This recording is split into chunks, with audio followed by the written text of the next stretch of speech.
ഈ പ്രിവ്യൂ കണ്ട വീഡിയോ എങ്ങനെ എത്തിയെന്ന് നോക്കിയാലോ. ഫസ്റ്റ് സ്റ്റെപ്പ് എന്ന് പറഞ്ഞു കഴിഞ്ഞാൽ സെക്കൻഡ് വരേണ്ട ക്ലിപ്പ് എടുത്ത് ഫസ്റ്റ് ഇടുക.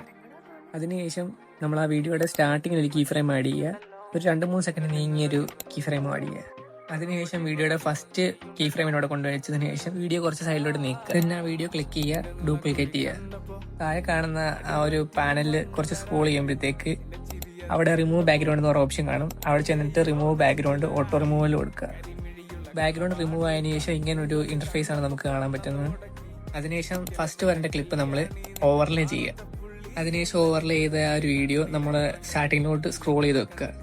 അതിനുശേഷം നമ്മൾ ആദ്യമേ റിമൂവ് ബാക്ക്ഗ്രൗണ്ട് ചെയ്ത് വെച്ചിരുന്ന ആ ഒരു വീഡിയോ ഓവർലേ ചെയ്യുക. അതിനുശേഷം ലോങ് പ്രസ് ചെയ്തിട്ട് ആ വീഡിയോ ഫസ്റ്റ് സ്റ്റാർട്ടിങ്ങിലേക്ക് കൊണ്ടുവെക്കുക. ഓൾമോസ്റ്റ് ട്രാൻസിഷൻ റെഡി ആയിട്ടുണ്ട്. നെക്സ്റ്റ് സ്റ്റെപ്പ് ഏറ്റവും താഴെ കാണുന്ന ഓവർലേയിൽ ഫസ്റ്റ് കീ ഫ്രെയിമിൻ്റെ അവിടെ കൊണ്ടുവച്ചതിന് ശേഷം കുറച്ച് സൂം ഔട്ട് ചെയ്തിട്ട് സൈഡിലോട്ട് നീക്കി വെക്കുക. ഏറ്റവും താഴത്തെ ഉള്ള ഓവർലേയിലെ കീ ഫ്രെയിമിൻ്റെ പരിപാടിയെല്ലാം കഴിഞ്ഞ് ഇനി നമ്മൾ രണ്ടാമത്തെ ഓവർലേയിൽ എൻഡിങ്ങിൽ ഒരു കീ ഫ്രെയിം ആഡ് ചെയ്യുക. ദെൻ വീഡിയോയുടെ സ്റ്റാർട്ടിങ്ങിൽ കൊണ്ടുവന്നിട്ട് ശകലം സൂമിൻ ചെയ്ത് മണ്ടക്കോട്ട് വെക്കുക. ഇനി വീഡിയോ പ്ലേ ചെയ്ത് നോക്കുമ്പോൾ നമുക്ക് ആ ട്രാൻസിഷൻ ഇവിടെ ഏകദേശം സെറ്റ് ആയിട്ടുണ്ട്. ഈ ഒരു സെയിം മെത്തേഡ് നമ്മൾ ബാക്കിയുള്ള വീഡിയോസിൽ അപ്ലൈ ചെയ്യുക. ട്യൂട്ടോറിയൽ എല്ലാവർക്കും മനസ്സിലായെന്ന് വിചാരിക്കുന്നു. Signing out, this is അരിസ്കർ.